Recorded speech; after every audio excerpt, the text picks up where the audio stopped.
তোমরাও কি এরকম ক্রিমি ক্রিমি ঠান্ডা ঠান্ডা কুলফি গরমকালে দুপুরে চাও, যেটা মুখে দিলেই মিলিয়ে যাবে? নমস্কার বন্ধুরা, আপনারা দেখছেন পল্লবীস কিচেন। তো আজ আমি বানাচ্ছি ঠান্ডা ঠান্ডা কুলফি। কুলফি বানানোর জন্য প্রথমে আমি হাফ লিটার দুধ গরম করতে বসিয়ে দিয়েছি, আর এদিকে আরেকটা বাটিতে আমি 1 প্যাকেট 10 টাকা দামের গুঁড়ো দুধ গুলিয়ে নিয়েছি। আর তার সঙ্গে আমি গুড় গুলিয়ে নিয়েছি, কারণ খেজুরের গুড় দিয়েছি, খুব সুন্দর একটা ফ্লেভার আসবে, আর তার সঙ্গে কালারটাও খুব সুন্দর আসবে। আপনারা চাইলে চিনিও দিতে পারেন।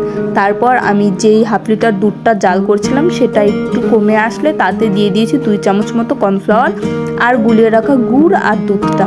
তারপর এটাকে ভালো করে ঠান্ডা করে নিয়ে তারপরে দিয়ে দিলাম মিক্সি জারে দিয়ে কিছু ড্রাই ফ্রুটস দিয়ে দিয়েছি। আপনারা চাইলে আরও অনেক বেশি ড্রাই ফ্রুটস দিতে পারেন। আমি কাজু আর কিশমিশটা দিয়েছি, আপনারা আমন্ড পেস্তা এসবও দিতে পারেন।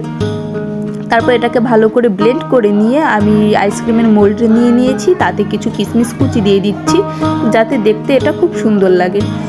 কিশমিশগুলো দেয়া হয়ে গেলে আমি মোল্ডে অল্প অল্প করে আইসক্রিমের মিক্সচারটা দিয়ে দেবো। আমার সবগুলোতে দেয়া হয়ে গেছে। এখন আমি মোল্ডের যে ঢাকনাটা আছে সেটা আমি আটকে সারা রাতের জন্য ডিপ ফ্রিজে রেখে দেবো। আপনারা চাইলে যেই চায়ের ছোট ছোট প্লাস্টিকের কাপগুলো হয় সেইগুলোতেও করতে পারেন, আমি সেইগুলোতেও করেছি। সকালবেলা উঠে দেখলাম, এটা আমি রাত্রেবেলা দিয়েছিলাম, সকালবেলা উঠে দেখলাম যে এই বড় মোল্ডেরগুলো ঠিক জমেনি, তাই আমি কাপেরগুলো বের করেছি। খুব সুন্দরভাবে জমে গেছে কাপেরগুলো, আর খেতেও দারুণ টেস্টি হয়েছে। তোমরাও যদি চাও এরকম আইসক্রিম খুব সহজেই বাড়িতে বানিয়ে নিতে পারবে আমার এই ভিডিওটা দেখে। আর তোমরা কিন্তু আমার চ্যানেলটিকে সাবস্ক্রাইব করতে ভুলো না, যাতে এরকম সুন্দর সুন্দর রেসিপি আমি রোজ দিতে পারি।